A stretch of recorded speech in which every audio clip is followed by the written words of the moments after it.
ദൈവരാജ്യത്തിന് വേണ്ടി എന്തെങ്കിലും ഒരു അധ്വാനം നിങ്ങൾ ചെയ്താൽ, നിങ്ങളൊരു ആത്മാവിനെ തിരിച്ചു കൊണ്ടുവന്നാൽ, ഈശോനാഥൻ വ്യക്തമായി പഠിപ്പിക്കുകയാണ്, അങ്ങനെയുള്ളവരുടെ പേരുകൾ ജീവന്റെ ഗ്രന്ഥത്തിൽ എഴുതപ്പെട്ടിട്ടുണ്ട്. ഒരുപക്ഷെ ഒരു കാലത്ത് തകർന്ന ആത്മാവായിരിക്കാം, മദ്യപാനി ആയിരുന്നിരിക്കാം, ഒരുപക്ഷെ ലോകത്ത് ഒരുപാട് പാപങ്ങൾ സംഭവിച്ച വ്യക്തിയായിരിക്കാം. സാവൂൾ, പൗലോസായി മാറിയ സാവൂളിന്റെ ഒരു കഥ ഓർക്കുക, അസ്തിനോസായി മാറിയ അഗസ്റ്റിന്റെ ഒരു കഥ ഓർക്കുക. എല്ലാ വിശുദ്ധന്മാർക്കും ഒരു പാസ്റ്റ് ഉണ്ടെന്ന് പറയുന്നത് ഒരു ഹിസ്റ്ററി ഉണ്ട്. എന്നാൽ ഒരു നാൾ രക്ഷയായ യേശുവിനെ കുറിച്ച് കേട്ടു, യേശുവിനെ അറിഞ്ഞു. അവർ യേശുവിനെ രക്ഷിതാവ് നാഥനായി സ്വീകരിച്ച അന്ന് തൊട്ട് അവർ ദൈവരാജ്യത്തിന് വേണ്ടി വിതയ്ക്കുന്നവരായി മാറി, അവർ ദൈവരാജ്യത്തിന് വേണ്ടി കൊയ്യുന്നവരായി മാറി.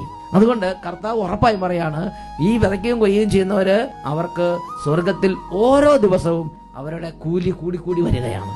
അവരുടെ ഒന്നാമത്തെ അവർക്കുള്ള റിവാർഡാണ് അവരുടെ പേര് സ്വർഗത്തിൽ ജീവന്റെ പുസ്തകത്തിൽ സ്വർണ്ണ ലിപികളിൽ, മായ്ക്കാൻ പറ്റാത്ത ലിപികളിൽ എഴുതപ്പെടുന്നു എന്നുള്ളതാണ്.